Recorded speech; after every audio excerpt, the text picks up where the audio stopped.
Hi mga B! So today, meron akong avocado. Harvest na kasi ngayon ng avocado.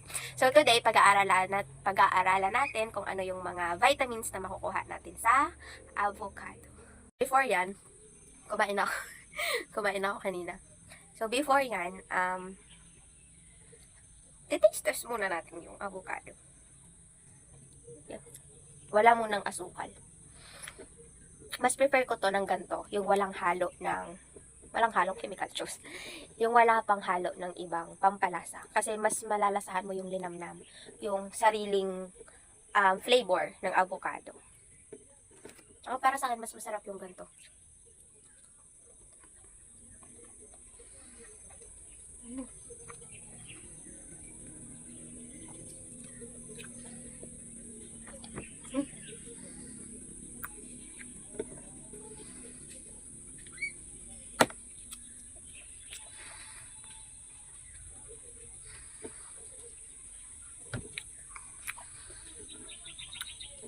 Sunod, yung may asukal. Yung kapatid ko, ang ginagawa sa avocado, hinahalo niya yung asukal, tapos nilalabok niya yung parang shinake yung style. Masarap siya. Tapos talagyan ng gatas. Masarap. Kaso, hindi ko siya masyadong type gawin. Mas gusto ko yung ganto. Kasi, mukha siyang tae. pag tinake mo siya, mukha siyang tae. Sorry for the word. Pero yun talaga yung nai-imagine ko. Yung ano ng sanggol pa ng baby pa. Ang tawag namin dito noon, kalamayo. Yun yung naalala ko pag nadudurog na yung avocado. Totoo, may askal na.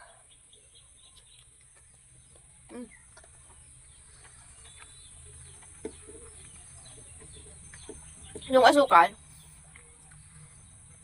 nai-enhance niya yung flavor ng avocado. Baga, since asukal nga, nagbibigay siya ng mas malasa, mas matamis. Kasi asukal. Ang gulo kong kalag.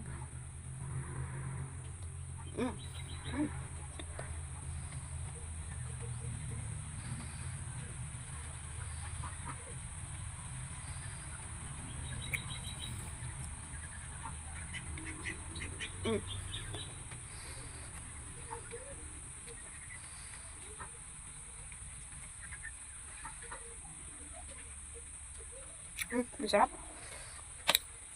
Okay, so na-taste na natin. So today, pag-uusapan na natin yung mga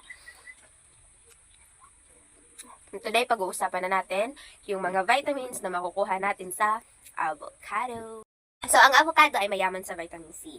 Yung vitamin C, yung sumusupport sa ating immune system at tumutulong para sa pag-grow ng ating mga tissue. Hindi lang sa pag-grow, kundi sa pagre-repair natin. Yun yung ginagawa ng vitamin C. So, ang avocado ay mayaman din sa vitamin E. Yung vitamin E, yung nagpo-protect laban sa pagka-damage ng ating mga cells and nagsusuporta din ito para sa mas malinaw na mata or sa health ng ating mata. Ang avocado din ay meron din siyang potassium or vitamin K na essentials or kailangan para sa blood clotting and bone health. Ang avocado din ay mayroong vitamin B6 na tumutulong sa atin para sa ating brain function, para sa nerve health, and para na din sa metabolisms. Kaya nga yung mga may budget na nagda-diet, meron silang avocado. Dahil mahal ito sa merkado. Dito sa amin, free lang siya kasi meron kaming sariling puno.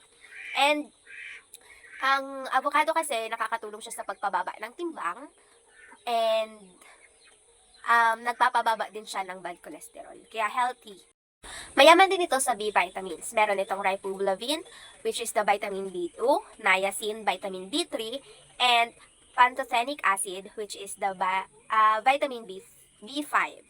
So, ito yung tumutulong sa atin para sa energy reproduction o para mas magkaroon tayo ng active na katawan or energetic na katawan. And tumutulong din ito para sa ating ibang pang bodily functions. So, ito yung purpose or ito yung tulong ng B vitamins. Meron din itong vitamin B9 which is yung folate na importante para sa ating cell growth and development. So yung mga pregi, ito yung mas magandang maging snacks para sa growth ng baby. Para sa cell growth and development ng inyong baby.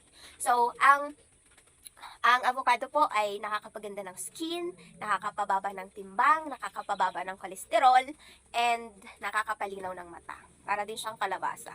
Last bite na lang before ko i-end yung video. Tadang! Hanggang dito na lang yung video. Thank you for watching. Hoping po na may natututunan kayo sa